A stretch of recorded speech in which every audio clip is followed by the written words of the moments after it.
बता दियो। जी बताइए, आज सर एक कार्य बहिष्कार किया, आज कोई ट्रेनिंग प्रोग्राम भी था, उसका क्या है पूरा मामला? सर बात ऐसी है कि ये समस्त बीएलओ हैं, शिक्षक हैं और ये स्कूलों से, सरकारी स्कूलों से जुड़े हुए हैं।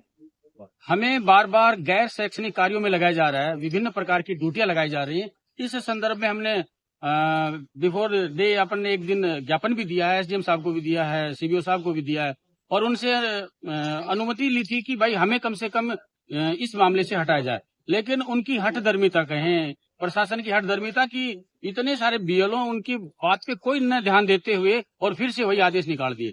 तो हम इस बात के लिए इकट्ठे हुए हैं कि अभी सरकारी स्कूलों में नामांकन वृद्धि का मेन पीक पॉइंट टाइम है। इस समय अगर हम दूसरे कार्यों में लगे रहेंगे तो जो बच्चे हम जोड़ सकते हैं अपने सरकारी विद्यालयों में वो नहीं जोड़ पाएंगे। दूसरी बात, पढ़ाई का काम बिल्कुल ठप हो जाएगा, शैक्षणिक कार्य जीरो के बराबर हो गया। अगर ये समस्त टीचर्स अपनी स्कूलों में नहीं जाएंगे तो बच्चे किन से पढ़ेंगे, और जब नहीं पढ़ेंगे तो अपना आज के समय में समाज ऐसा है कि वहाँ पढ़ाई नहीं हो रही, दूसरे निजी विद्यालयों में भेज देंगे।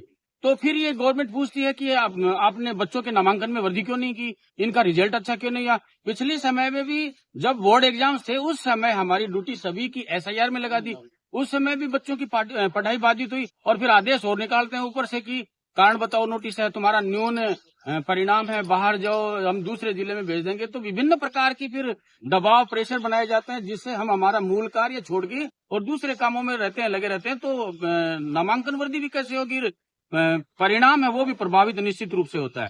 एक निवेदन किया था कि कम से कम इस कार्य से हमें हटाया जाए, क्योंकि यही समय है जिसमें हम नए बच्चों को हमारे विद्यालय से जोड़ सकते हैं।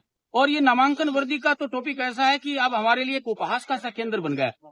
टीचर होते हुए कि उसकी गरिमा को बिल्कुल निम्न स्तर तक ले गई है गवर्नमेंट। अब हम ये चाहते हैं कि कम से कम हमें शैक्षणिक कार्य करवाया जाए, पढ़ाई करवाई जाए, जिससे कम से कम हम बच्चों के भविष्य के साथ में तो खिलवाड़ नहीं करें। अगर इसी तरह से होगा तो बच्चों के भविष्य के साथ में खिलवाड़, हम दूसरे को किसी को क्या दोष देंगे, क्योंकि हमें स्कूल में जाने नहीं दिया जा रहा है। तो इसलिए प्रशासन से हम ये कहना चाहते हैं कि हमें इस कार्य से मुक्त किया जाए। दूसरे गैर शैक्षणिक कार्य हैं वो किसी अन्य, चाहे संस्था से करवाएं चाहे किसी व्यक्ति से करवाए जाएं।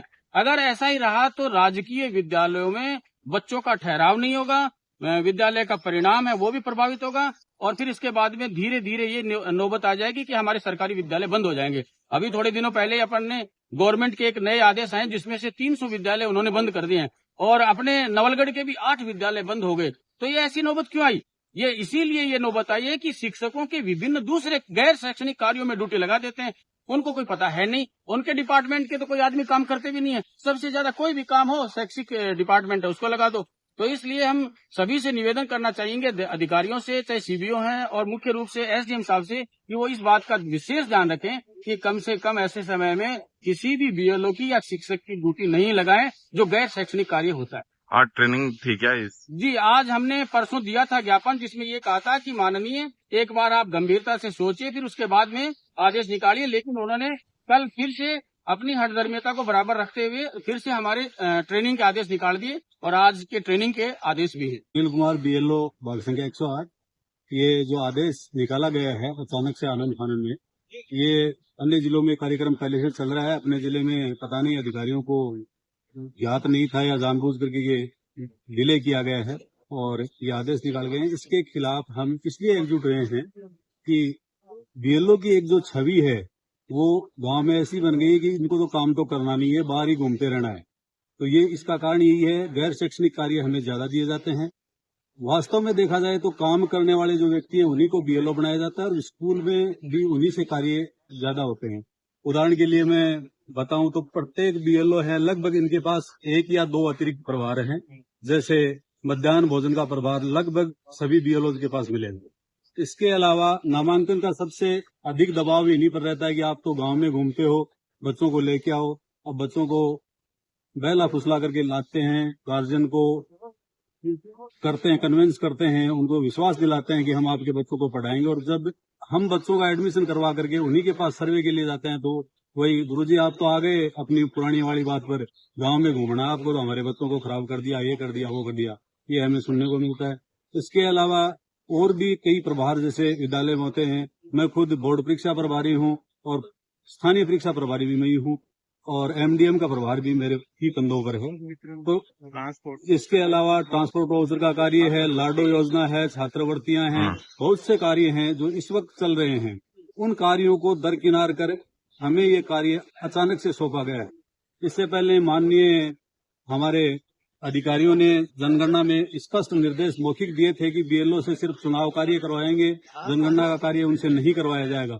वो अलग बात है कि उनको अन्य कर्मचारी नहीं मिलने के कारण हमें भी लगा दिया गया, लेकिन जहां लाभ का कार्य आता है वहां पर तो अन्य कार्मिकों को लगा दिया जाता है। और ये गैर आर्थिक लाभ के कार्य हैं, ये सारे के सारे बीएलओ से करवाए जाते हैं। और सभी को बीएलओ से बहुत सी अपेक्षाएं हैं, बहुत सी आशाएं हैं। पूरा गांव हमें जानता है एक तरह से। मैं लगभग 21 साल की सर्विस में 19 साल बीएलओ हूँ, 1-1.5 साल बाहर चला गया था, तब नहीं था। बाकी इस ब्लॉक में जब भी रहा हूँ तो पूरे समय बीएलओ रहा हूँ और पूरी निष्ठा से कार्य भी किया है। लेकिन ये अचानक से कार्य दिया गया है, इसलिए हम माननीय अधिकारियों से यही चाहते हैं कि हमें इन कार्यों से मुक्त रखा जाए या हमें समय दिया जाए इस कार्य के लिए। और हमारे साथ कोई सहायक कार्य आंगनबाड़ी कार्यकर्ता या अन्य कोई कार्मिक, दूसरे विभाग के कार्मिक या नगर पालिका से किसी व्यक्ति को हमारे साथ लगाया जाए ताकि ये कार्य आसानी से हो सके। विद्यालयों में गैर शैक्षिक कार्यों के बढ़ते दबाव और बिगड़ती व्यवस्थाओं को सुधारने के लिए हमने 2 दिन पहले शांतिपूर्वक साहब को मिलने का प्रयास किया और उनके नहीं होने के कारण ज्ञापन उनके पीए के माध्यम से पहुंचाया। हमें उम्मीद थी कि ब्लॉक के उपखंड के मालिक होने के नाते वे हमसे खुद या अपने किसी प्रतिनिधि के माध्यम से बातचीत करके कोई समाधान निकालने का प्रयास करेंगे, लेकिन उसके बजाय हुआ उल्टा ये कि 14 तारीख के आदेश में 10 तारीख के साइन डाल के और हमें एक नया आदेश पकड़ा दिया। उस आदेश में पहले वाले में जैसे आंगनबाड़ी और आशा सहयोगियों का नाम था, वो हमारी हेल्प करेंगे, हम उनकी हेल्प करेंगे, उनको बिल्कुल गायब कर दिया। इस प्रकार का हमारा सहयोग किया। और ट्रेनिंग का टाइम टेबल हमेशा लगातार होता है, साथ साथ होता है, कंटिन्यूटी में होता है, उसको भी हमें ढंग से दिया है कि एक को तो 11:30 बुला लिया और एक को 2 बजे बुला लिया ताकि हम लोग एक साथ होकर के बातचीत नहीं कर सके।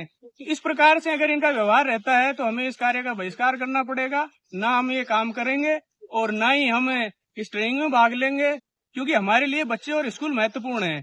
ये नहीं कि ये जब चाहे आदेश निकालें, रात हो आधी रात हो, कोई टाइम नहीं देखना, और ऊपर से एक डाल देते हैं कि विद्यालय से पूर्ण छूट दी जाती है। तो विद्यालय से छूट देने से विद्यालय क्या भला होगा? क्या वो काम हो पाएगा? बच्चे पढ़ पाएंगे? कोई बच्चा क्यों आएगा? मैंने मेरी खुद की बेटी का मेरे स्कूल में एडमिशन करा लिया, अब हालत ये है कि मैं खुद ही स्कूल नहीं जा पा रहा, तो दूसरे मास्टरों से क्या कहूंगा उसको पढ़ाएं लिखाएं?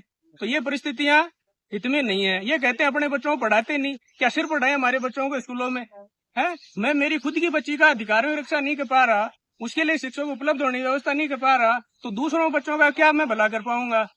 तो इस प्रकार की स्थितियों से बचने के लिए विभाग को मिलकर के और कम से कम स्कूलों को, शिक्षकों को इस प्रकार के जो बिना मतलब के शिक्षा से जुड़े काम नहीं है उनमें इनको नहीं लगाना चाहिए।